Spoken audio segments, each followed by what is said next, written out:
¿Ahora sí lo ven? Sí, profe. Sí, profe. Bueno, entonces, lo que decía, lo que habéis estado hablando, finalmente lo voy a hacer rapidito, son que vimos relaciones elásticas con los esfuerzos internos, vimos las relaciones entre deformaciones y desplazamientos por las relaciones cinemáticas, luego llegamos a los esfuerzos internos en función de los desplazamientos, y lo que nos queda ahora es determinar las relaciones de equilibrio que hay entre las fuerzas internas o los esfuerzos internos en nuestro caso y las cargas externas. Y de ahí vamos a poder, de alguna manera, establecer una relación final entre las fuerzas y los desplazamientos, que es lo que estamos buscando. Bien, tenemos acá otra fotografía, o la fotografía del Teatro de Ópera de Sydney, que es una obra de cáscaras emblemáticas, y vamos a considerar o vamos a tomar de esta estructura un pedacito, un elemento diferencial, y lo vamos a estudiar como esto que está acá. Entonces vamos a definir dos coordenadas, una φ1 y otra φ2, para referirnos a los puntos, los esfuerzos, etc. O, por ejemplo, esta otra cáscara, el paraboloide hiperbólico reglado, también un elemento diferencial, y acá lo podemos representar por este elemento diferencial general, φ1, φ2. ¿A qué viene esto? A que este elemento diferencial, a este estudio que vamos a hacer ahora, es el pedacito tomado de cualquier cáscara, de una cáscara general. Por ahora que cumpla con la condición esa de que φ1 y φ2 sean perpendiculares. Por ahora eso, y también, por supuesto, que no tan notorio esto de que estas líneas de referencia, estas coordenadas generalizadas, sean a la vez líneas de curvatura, o sea, líneas de curvatura principal. Pero lo que quiero poner en evidencia es que esto que vamos a ver es un estudio como que estuviera sacándole un elemento diferencial a cualquier cáscara. Luego lo vamos a particularizar al resultado para cada uno de los tipos que vamos a estudiar. Bien, acá está entonces el consabido elemento diferencial. Vamos a ver. Tenemos que de un lado su longitud es de S1, o sea, el parámetro de la mesa vemos A1 por diferencial de 1.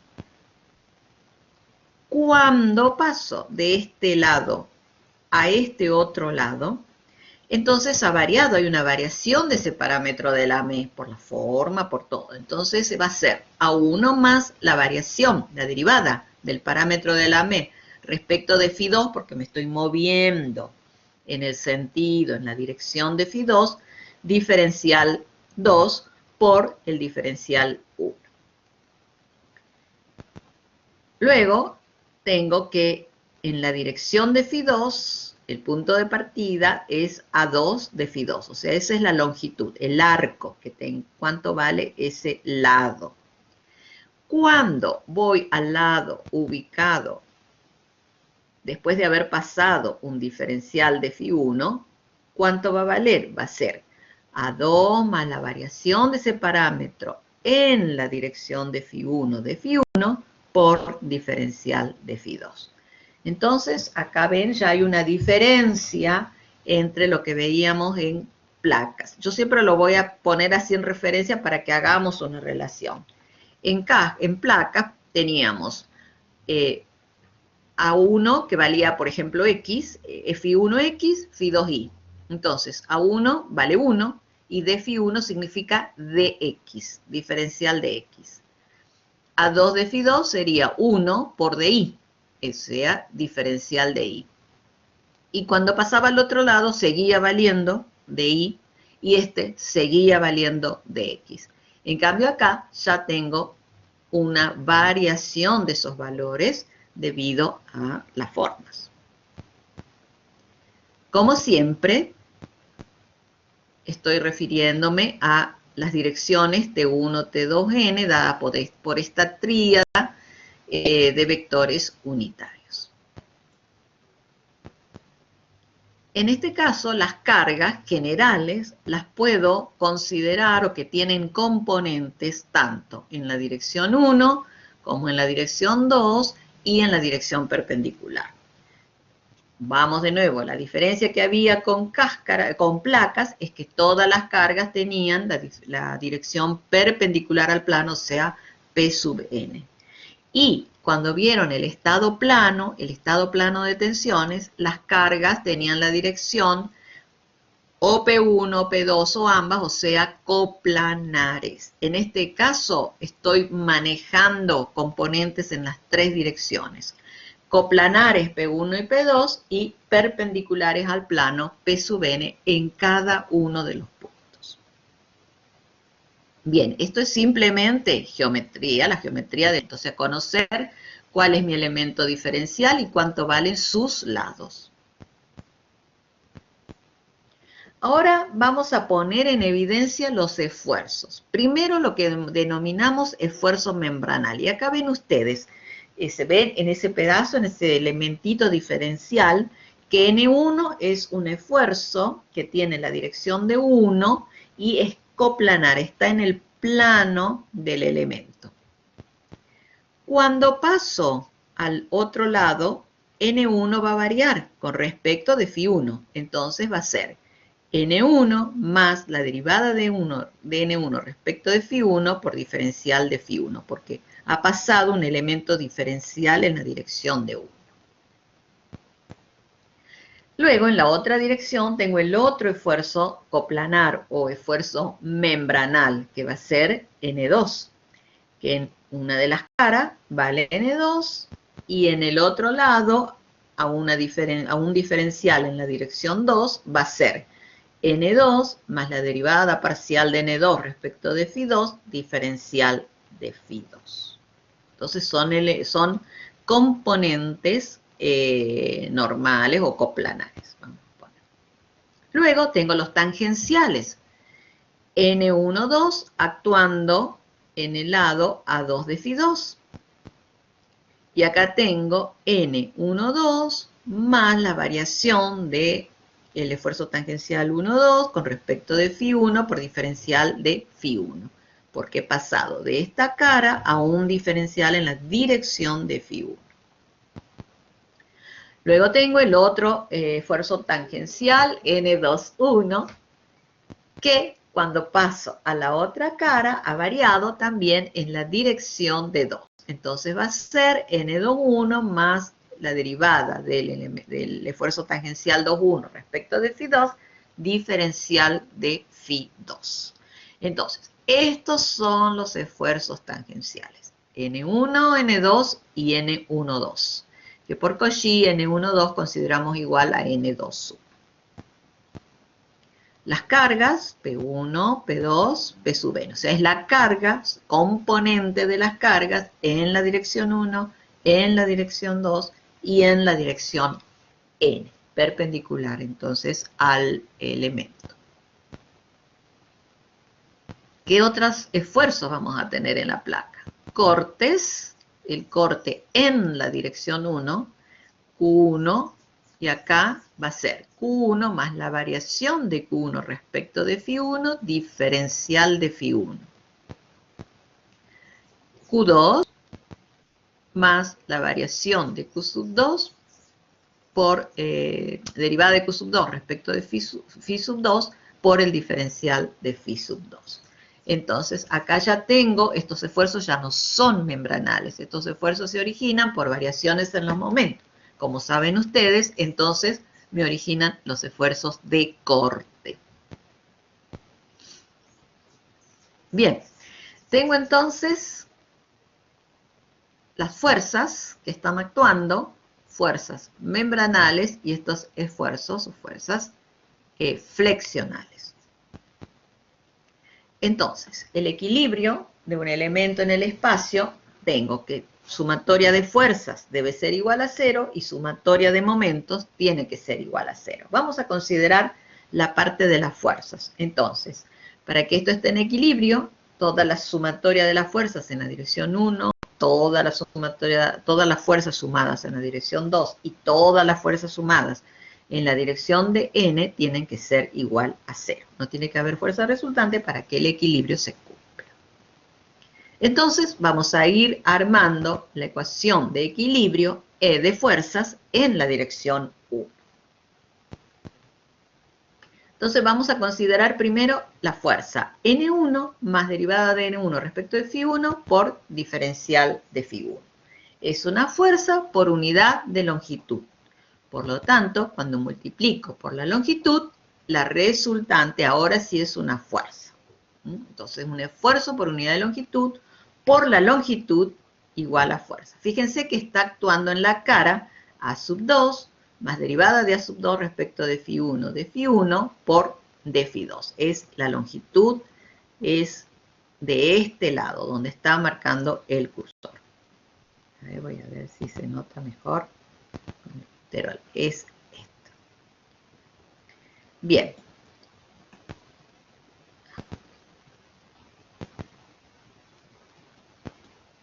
Luego tengo la fuerza N1. Tengo N1, estoy haciendo en el sentido de 1.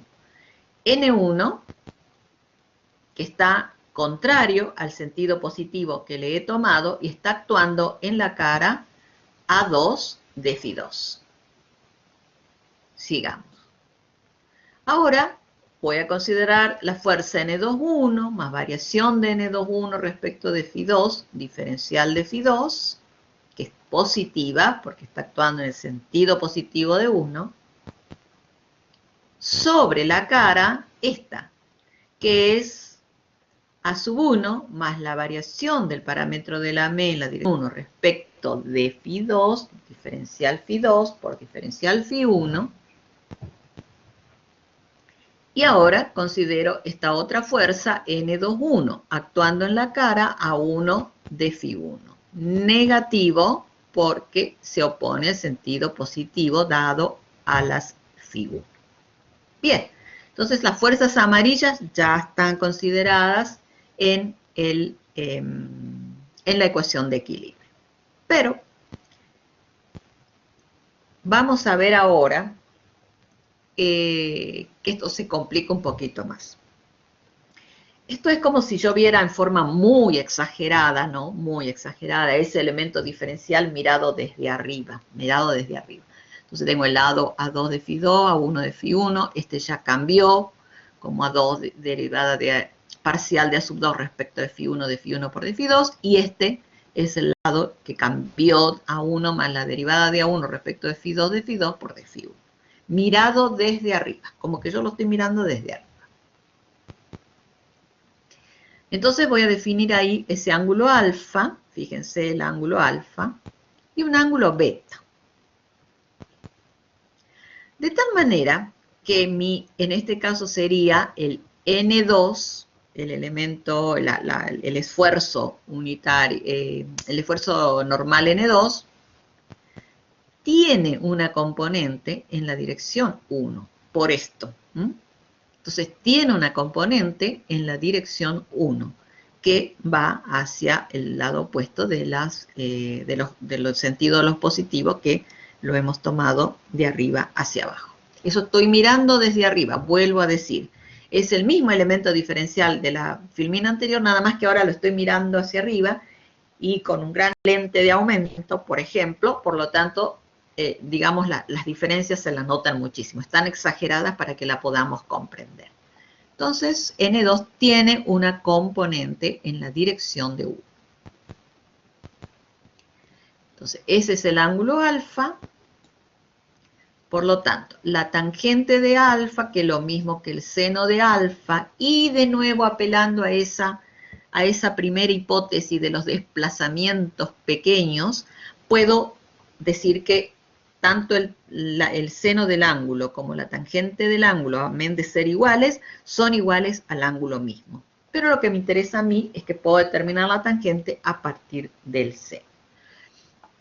O el seno a partir de la tangente. Entonces, la tangente de alfa, ¿a qué va a ser igual? A este cateto sobre este cateto. ¿Y este cuánto vale? A 2 más la derivada sub 2 respecto de Φ1 por d Φ2 menos A2 de Φ2. Entonces tengo esta longitud. Sobre esta otra, que vale A1 de Φ1.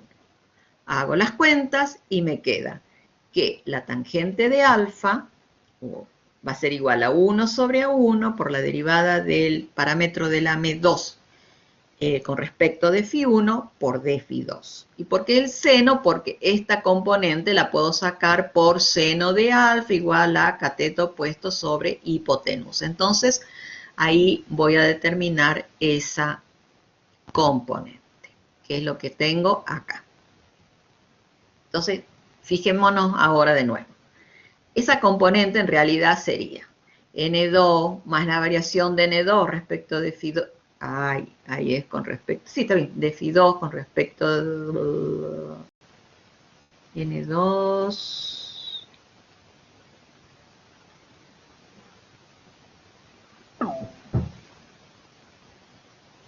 Con respecto de Φ2, perfecto.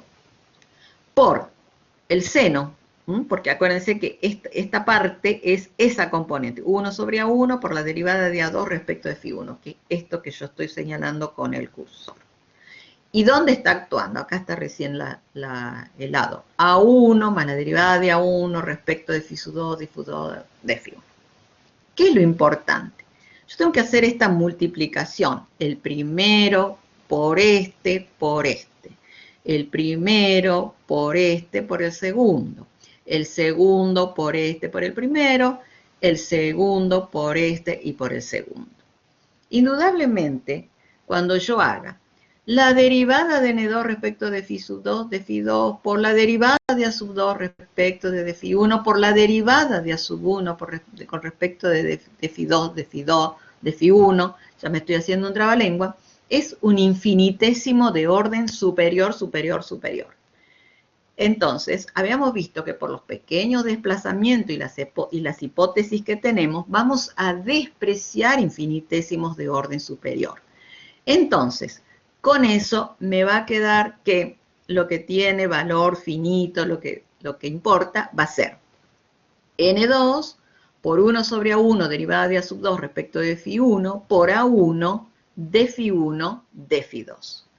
Hago las cuentas y me queda finalmente que la componente amarilla por unidad de longitud va a ser N2 por la derivada de A2 respecto de Φ1 de Φ2. Y como ya hemos dicho en el sentido contrario, los ejes tomados como positivo en la dirección 1, ¿cómo?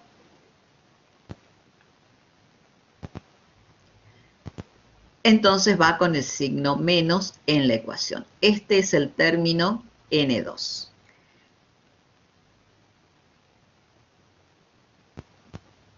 Bien, volvamos a esto si no hay alguna consulta. ¿Sigo?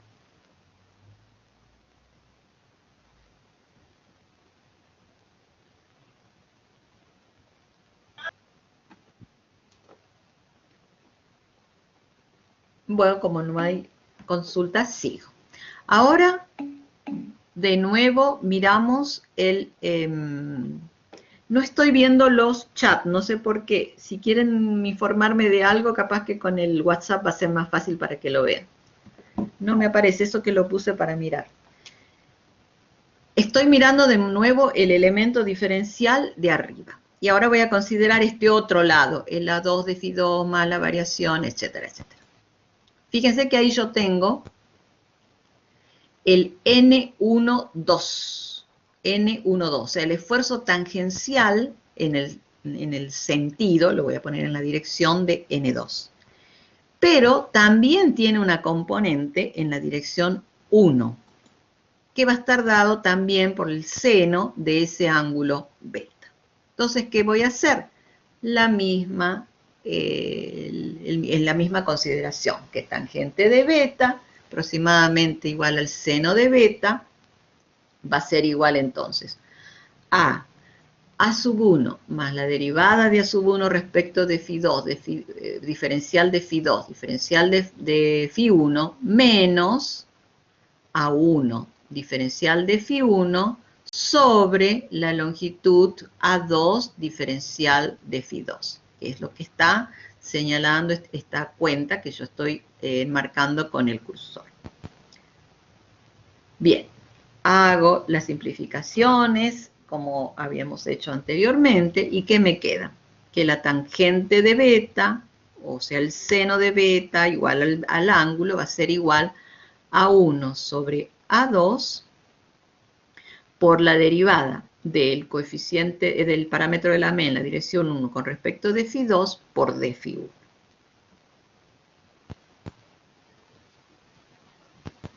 Bien, entonces yo tengo acá que la componente amarilla tiene ese valor que ustedes están viendo allí, o sea, con el cursor. N12 más la derivada de N12 respecto de Φ1, diferencial de Φ1, por esto que es el seno, esa es la componente de la fuerza. Y acá lo tengo que esa fuerza, que es esta primera parte, aplicada en la cara A sub 2 más la variación del parámetro de la MEN en la dirección 2 con respecto de Φ1 por d Φ1 por d Φ2. Fuerza son el primer término en corchete multiplicado por su seno más esta segunda parte que es, o por, mejor dicho, esta segunda parte que es la longitud donde, o la superficie donde esto está aplicado. Hago las cuentas, hago la misma consideración, acá también desprecio todos los infinitésimos de orden superior, me quedo con los de primero, y tengo que la componente amarilla es N12, ya como fuerza, como resultante, es N12 por la derivada parcial de A1 respecto de Φ2, de Φ1, de Φ2. Y está positiva porque tiene el mismo sentido positivo de Φ1. Bueno, entonces voy armando así mi ecuación de equilibrio. ¿Todo queda ahí? No. Veamos ahora el elemento diferencial no de arriba, sino de perfil, de costado. Entonces, ahí tenemos, por ejemplo, la coordenada generalizada en la dirección 1 Φ1. Entonces, yo tengo en un lado de la cara actuando el corte A2 de Φ2 y en el otro lado está actuando la variación de ese corte con la variación de esa carga, de ese lado, perdón. Entonces, Q sub 1 más la derivada de 1 respecto de Φ1 por d Φ1 por la longitud donde está actuando, del lado donde está actuando, que va a ser A2 más la derivada de A2 respecto de Φ1 por d Φ1 por d Φ2.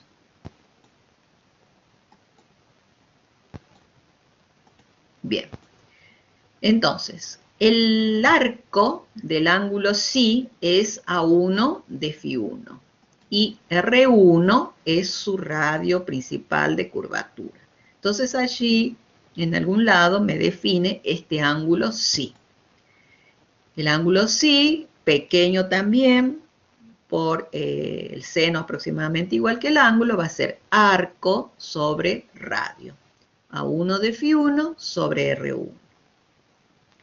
Entonces, fíjense que Q1 tiene componentes también en la dirección 1.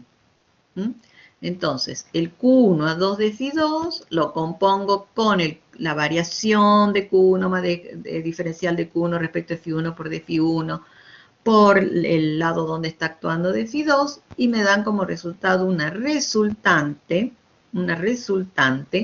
en la dirección 1. Esto todo así aumentado para que se vea más claramente. Bien, y esta resultante tiene, o sea, Q sub 1 por A2 de Φ2 por A1 de Φ1 sobre R1. Este es el seno, el ángulo. Igual a este resultado que ustedes tienen aquí.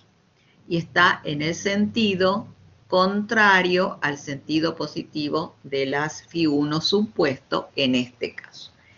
En este resultado, también como deben haber apreciado, hemos despreciado todos los infinitésimos de orden superior y me quedé nada más que con el Q1 a 2 de Φ2 y la multiplicación de este seno, o sea, con el primer término nada más, porque todos los demás son infinitésimos de orden superior. Por eso me quedo con esta expresión simple. Entonces, ahora lo voy a colocar en la ecuación de equilibrio, lo que hace Q1, la componente de Q1 en la dirección 1, negativo. ¿Por qué? Porque como hemos visto en la transparencia anterior, se está en el sentido contrario al eje tomado como positivo y allí tenemos el otro término. Y nos está quedando la carga en la dirección 1, que está actuando en el área a 1 de Φ1 a 2 de Φ2. Acá también deberíamos multiplicar por las variaciones de estos lados, que es la derivada de A1 respecto de Φ1 por diferencial de 1 por diferencial. O sea, desprecio simplemente los infinitésimos de orden superior y me quedo con estos primeros. Entonces, P1 es una carga por unidad de superficie, lo mismo que en placas, carga por unidad de superficie en la dirección 1. Por lo tanto, A1 de Φ1 por A2 de Φ2 es una superficie, la resultante es una fuerza, que se suma a todas las otras y llegué finalmente a completar con todos los términos que vamos a considerar igual a 0. Esa es la ecuación de equilibrio de fuerzas en la dirección 1.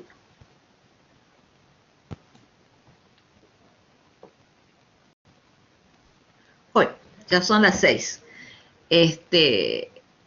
Acá rapidito nada más, qué es lo que he hecho, las cuentas.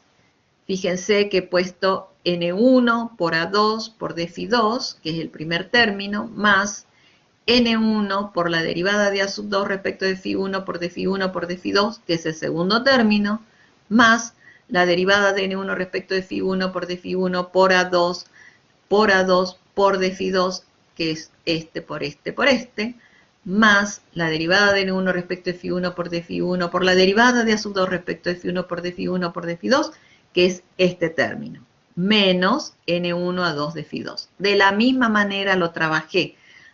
Trabajamos el N2,1, con este y todo lo demás, y queda esa expresión que está allí. Se me van este primer término con el término que taché, porque uno es positivo y el otro es negativo. Se me van los términos de orden superior.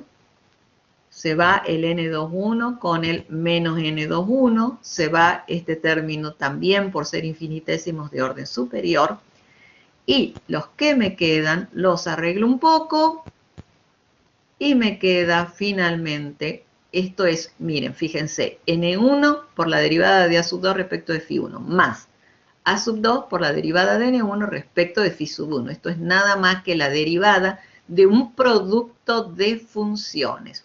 Fíjense que tanto A sub 2 como N1 son funciones. Entonces, ahí va sintetizado esta derivada con respecto a Φ1 de estas dos funciones. De la misma manera, uno la tercera y cuarta en una sola, que está acá, y el resto queda así. De Φ1 por d Φ2 se simplifican también, y me queda la ecuación de equilibrio en la dirección 1. De la misma manera hago para 2, para P sub n, pero eso lo vamos a ver en detalle la clase anterior. Perdón, la clase que viene. Muy bien.